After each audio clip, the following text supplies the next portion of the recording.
जय अम्मा काली की भक्तों, आप सभी पर अम्मा काली का आशीर्वाद सदा बना रहे। आप सभी खुश रहें, प्रसन्न रहें। आज का विषय सभी लोगों के लिए महत्वपूर्ण है। आज जिस विषय पर हम आपको बताने जा रहे हैं भक्तों, वो विषय है गृहस्थ जीवन में अम्मा काली की पूजा सेवा करना क्या आसान है? तो बिल्कुल भी आसान नहीं है, ना बालक के लिए और ना ही किसी बालिका के लिए। आसान इसलिए नहीं है भक्तों, क्योंकि अगर हम किसी कन्या या विवाहित स्त्री की बात करें तो जब हमें ईश्वर ने पृथ्वी पर भेजा तो बहुत सारे रिश्तों से जोड़कर भेजा, और हर रिश्तों के प्रति हमारा अलग अलग कर्तव्य है जिसे हमें पूर्ण करना होता है। बात करें स्त्री की तो भाई बहन से लेकर माता पिता तथा ससुराल के रिश्ते भी होते हैं। अब ससुराल को देखते हुए सारे कर्तव्य को पूर्ण करते हुए उन्हें अपनी पूजा साधना करनी होती है। चाहे वो खाना बनाना हो, कपड़ों की सफाई हो, या फिर सास ससुर की सेवा हो, पति के कार्य हो, बच्चों के स्कूल के कार्य हो, सारी कर्तव्य को पूर्ण करना होता है। अगर ऐसा बहुत कम लोगों के साथ होता है कि जिन्हें कोई कार्य ना करना पड़े, और घर में है माता पिता इतना ज़्यादा आपको प्यार दें कि आपको कोई कार्य ना करना पड़े, सिर्फ आप भक्ति करें। ये बहुत सौभाग्य की बात है। वैसे ज़्यादातर लोगों को जहाँ तक मैंने देखा है कार्य करने पड़ते हैं, सारे अपने सारे कर्तव्य निभाने पड़ते हैं। देखिए अम्मा काली की सवारी जिसे भी आती है, क्रोध आता ही आता है। उस क्रोध को आपको नियंत्रण रखना पड़ता है उस क्रोध पर। उदाहरण के लिए सास ने कहा, कुछ बच्चों ने कहना नहीं माना तो आप क्रोधित हो गई। किसी को आप कुछ कह नहीं सकती, किसी के बारे में बुरा नहीं बोल सकती, अम्मा काली से उसकी शिकायत नहीं कर सकती, क्योंकि एक समय ऐसा आता है भक्तों जब आपकी बातें सत्य होने लगती है। जो आप कहते हैं वो सत्य होने लगता है, आपके वचन सिद्ध होने लगते हैं। तो आपकी जिह्वा है और आपको ही नियंत्रण रखना होगा, क्योंकि पति हैं तो कभी न कभी कहा सुनी होती है, और कन्या है तो भाई बहन से छोटे मोटे झगड़े होते हैं। वो आपको माता मानकर कहिए मंदिर में बिठाकर पूजने लगे तो ऐसा नहीं होता, क्योंकि उनके प्रति कर्तव्य है आपके। वो बहुत खास रिश्ते हैं आपके। हाँ, एक समय ऐसा आता है भक्तों सभी बच्चों के जीवन में कि समाज तो सम्मान करता ही है, परिवार के लोग भी आपका मान सम्मान करते हैं, आपको मान सम्मान देते हैं। यहाँ मैं एक बात सही आपको बताना चाहती हूँ कि यहाँ अ, अपने अम्मा काली अपने भक्त के इर्द गिर्द जो लोग रहते हैं, जहाँ भक्त रह रहा होता है, जिनके साथ हंसता बोलता खाता पीता मीन्स 24 घंटे जिसके साथ रह रहा होता है, उसे ही माता क्षमा करती है, उसे ही अम्मा काली क्षमा करती है। आपके उस घर से बाहर के अन्य कोई भी पड़ोसी हो, अन्य कोई भी रिश्ता हो, भाई बहन का, कोई भी हो, दोस्त हो, किसी का रिश्ता, वो उसके साम भक्त के आगे खड़ी हो जाती हैं, बड़ी आंखें करके खड़ी हो जाती हैं। मीन्स वो क्षमा नहीं करती, क्योंकि जहाँ भक्त रह रहा है, जो कुछ उसके लोग कह रहे हैं, क्या समय चल रहा है, क्या परीक्षा चल रही है, वो उसी को क्षमा करती हैं। सिर्फ जितने लोग जो इर्द गिर्द भक्तों के रह रहे होते हैं, भक्त के, बाकी लोगों को, बाहर लोगों को क्षमा नहीं करती कभी भी। अब आगे बढ़ते हैं। अगर आप कन्या हैं तो भी आपको इन चीज़ों से गुजरना पड़ता है।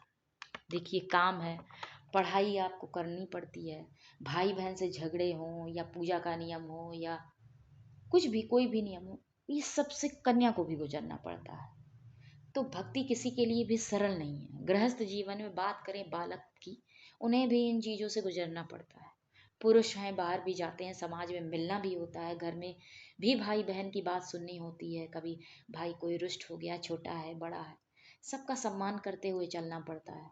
माता पिता की बातें सुननी होती हैं, कभी कभी माता पिता राय कोई दे रहे हैं तो आपको मानना पड़ता है, कभी डांट दिया उन्होंने तो उसे भी सुनना होता है। उनके ऊपर आप क्रोध नहीं कर सकते, उन्हें कुछ आप कह नहीं सकते, उनके लिए कोई शिकायत आप माँ से नहीं कर सकते। तो ये अच्छी बात है कि आप उनकी बात सुने, उनकी बातों को माने। और बात यहाँ अगर किसी पुरुष की करूँ या महिला की या बालक की या बालिका की, तो नियम सभी के लिए पूजा साधना के एक ही होते हैं भक्तों। आप कर्तव्य विहीन होकर, समाज से परे होकर किसी जंगल में जाकर कुटिया बनाकर नहीं रह सकते, और ना ही पूजा कर सकते हैं, क्योंकि परिवार और कर्तव्यों से बंधे हैं आप।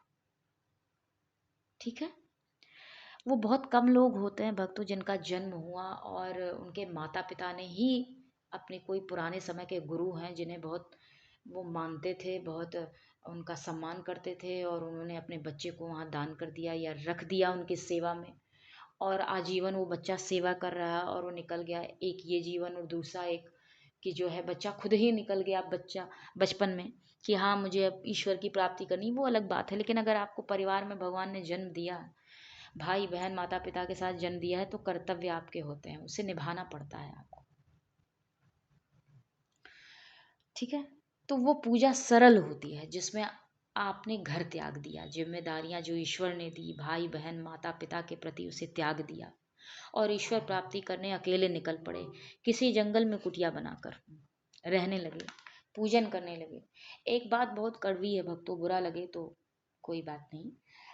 अपने लिए सिर्फ भोजन की व्यवस्था करना आसान है, अपने लिए भोजन की मांग भी ईश्वर से आसान है, क्योंकि आपके ऊपर किसी भी प्रकार का बंधन नहीं होता, ना कर्तव्य का, ना धन का, ना परिवार का। मैं उन लोगों को ज़्यादा अच्छा मानती हूँ जो अपनी सारी जिम्मेदारियों को निभाते हुए ईश्वर की प्राप्ति करते हैं। धन्य हैं वो लोग। ऐसे सभी बच्चों को, चाहे वो स्त्री हो या पुरुष, सभी को मेरा नमन। ऐसे माता पिता को मेरा नमन जिन्होंने अपनी कोख से ऐसे बच्चों को जन्म दिया। अगर बात करें, महादेव से बड़ा कोई योगी नहीं जिन्होंने अपने परिवार का उत्तरदायित्व भी संभाला, चाहे वो माता पार्वती हो, पुत्र गणेश हो या कार्तिकेय। ऐसे ही नहीं भोलेनाथ को देवों के देव कहलाए हैं और उन्हें ऐसे नहीं महादेव कहा जाता है। अगर आपको किसी परिवार में जन्म मिला है तो कर्तव्य तो जन्म लेने के उपरांत ही तय हो गए कि किसका मामा बनना और किसका पिता और किसका भाई। तो भक्तों ये जीवन चक्र है, निभाना तो पड़ेगा ही। हर जन्म जब आप लेते हैं, जब जन्म लेते हैं तो सबके प्रति आपके कर्तव्य लिख दिए जाते हैं उसी समय कि किसके प्रति आपके क्या कर्तव्य हैं और क्या निभाना है। इसलिए आसान नहीं है गृहस्थ जीवन में सवारी आने के बाद पूजा नियम को निभाना, सरलता से पूजा कर पाना, कि आप अपना संयम बना के रखें, अपना धैर्य बना के रखें। तो जो बच्चे ऐसी जिम्मेदारियां निभा रहे हैं उनके परिवार वालों को उनके ऊपर गर्व करना चाहिए। बस आज के लिए यही कहना चाहती हूँ। तो फिर आज अपनी बातों को विराम देती हूँ। मिलते हैं दूसरी वीडियो में कुछ अन्य बातों के साथ। वीडियो कैसा लगा बताइएगा ज़रूर। अच्छा लगे तो सब्सक्राइब करिएगा, लाइक करिएगा। धन्यवाद।